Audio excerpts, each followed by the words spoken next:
Ladies and gentlemen, why does NATO need Ukraine? This may have seemed like an odd question before February 24, 2022. Today, however, the answer is very clear. An independent and territorially integral Ukraine is the best guarantee of peace and stability for NATO member countries. That is why NATO and its member countries need Ukraine. The world is currently facing the greatest geopolitical crisis since World War II due to Russia's genocidal war against Ukraine. As a result, NATO now needs to learn certain lessons to avoid an even worse catastrophe for its member countries.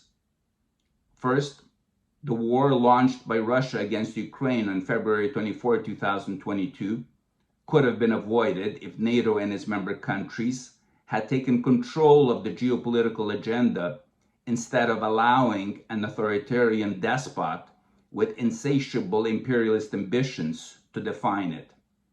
Indeed, had NATO and its member countries imposed severe sanctions and provided Ukraine with the necessary defensive lethal weapons in December 2021 to pressure Russia to de-escalate its military buildup on the borders of Ukraine, instead of doing so only after Russia initiated its full-scale war, Putin could have backed out of his full invasion plan without losing face, at least in his eyes, by providing a lame explanation such as that the buildup was just another military exercise without any intent to further invade Ukraine.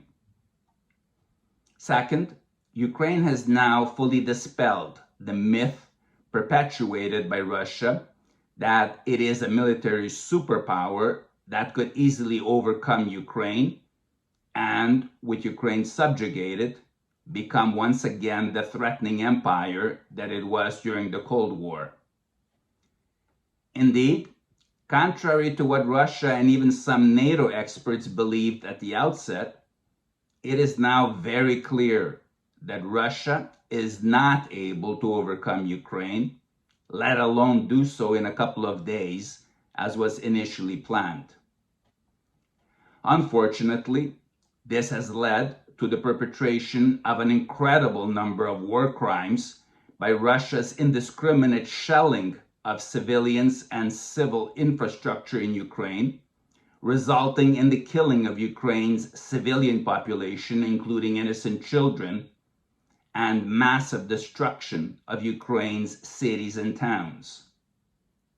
Much of this destruction could have been avoided had NATO and its member countries provided Ukraine the necessary anti-aircraft and anti-missile defense systems for Ukraine to impose a no-fly zone over its airspace.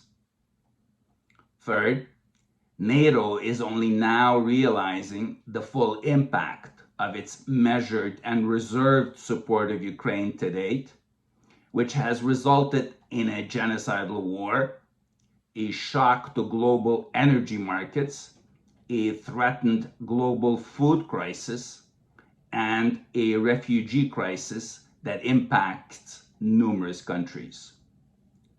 Moreover, Europe's security has been dramatically compromised.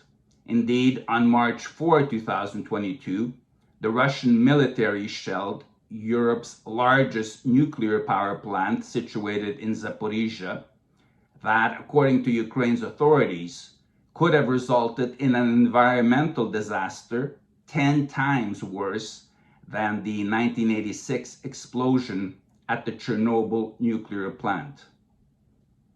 Fourth, Putin considers the US and NATO as Russia's main enemies, capable of a preemptive strike by using Ukraine as a foothold for such a strike.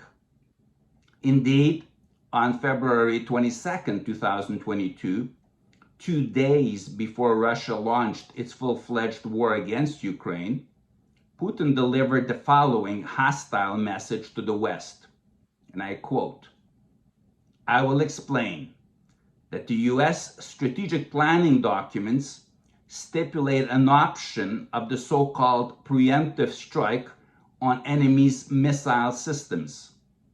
And we know who the main enemy for the US and NATO is. It is Russia.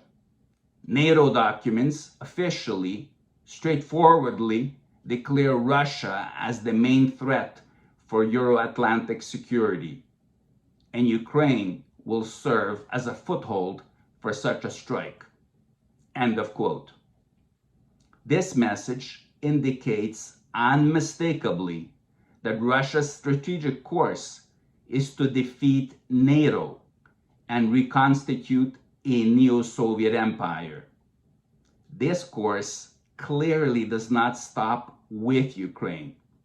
It continues westward into NATO member countries. Therefore, NATO and its member countries can decide to risk facing such a confrontation in the future and then be forced to pay the ultimate price when their civilian populations and infrastructure will be subjected to Russia's indiscriminate and brutal military attacks, or they can help Ukraine now to stop Russia's imperialist course of action. Ultimately, it now comes down to the obvious fact that NATO and its member countries need Ukraine to ensure global peace, security, stability, and prosperity.